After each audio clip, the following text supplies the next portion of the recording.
Yo, internets, Jesus loves you. My name's Cody, and this is the Christian News Show we do on Tuesdays and Thursdays with geeksandgrace.com. And the first story of the day, just a little bit of good news for you. By now, we've all heard about the flooding that's happening in Texas over the last few months. But there's this group that I have to give a shout out to called Mercy Chefs. And because of this flooding, a lot of people have been displaced, not being able to go home, not being able to really eat much. I can't imagine having to be forced to be uprooted from where I live. And so Mercy Chef is going into shelters and not just feeding the people who are in need, which is nice. But these are actually like quality meals: baked chicken, vegetables, rice pilaf, fresh fruit, baked desserts, just all sorts of good stuff. They're also working on getting a kitchen started in Iowa because there's been some flooding there and they just want to do the same thing. It's really cool. But we go on from that to other people in need, specifically in the UK, and this story is not as awesome. So the UK has been bringing in a lot of refugees, specifically in Syria for the most part. And so a lot of these refugees naturally have converted to Christianity since they have gotten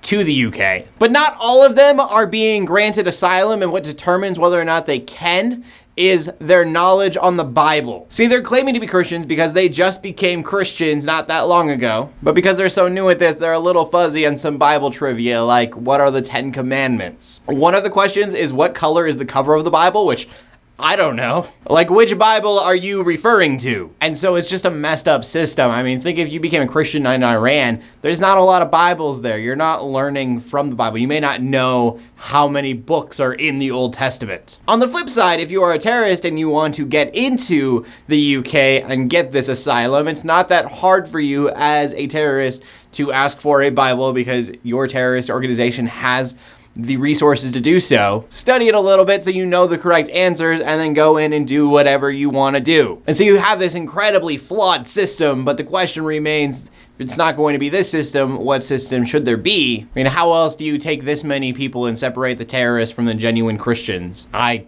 don't know the answer to that. So be praying for the refugees in the UK because that's awful. But from that, I want to go to the final story of the day, one that I think is kind of interesting and more of just a question and discussion of the day. John Piper is a very well-known preacher in the United States. And he made a blog post, it's hitting the news, and the entire topic of it was the dead body. Specifically, the question of when someone dies, what should you do with it? And so for me, since like middle school, I've had this really weird concept for a funeral. It was going to be a going away party.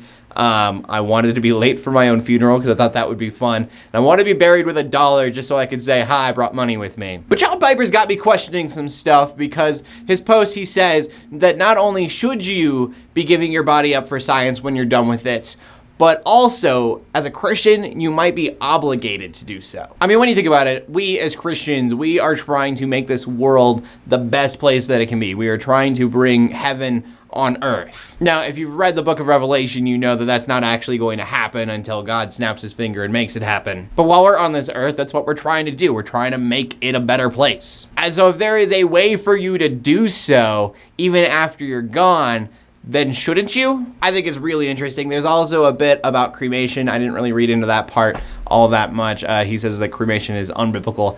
I don't know. I think the science thing is really interesting. And it's going to be my question of the day. Do you guys believe that we should give our bodies up for science? Do you think that as Christians, we are obligated to do so? Do you think we shouldn't at all? We should, but we're not obligated to. I want to know what you guys have to say, so please leave a comment in the comment section down below with your answer. We're going to end it there. So make sure you check out geeksandgrace.com for more geeky content. My name's Cody Armour, bringing Christian news in a not so boring kind of way every Tuesday and Thursday. In closing, let the haters hate, let the Christians pray, and to everybody like, subscribe. I will see you later, and God bless.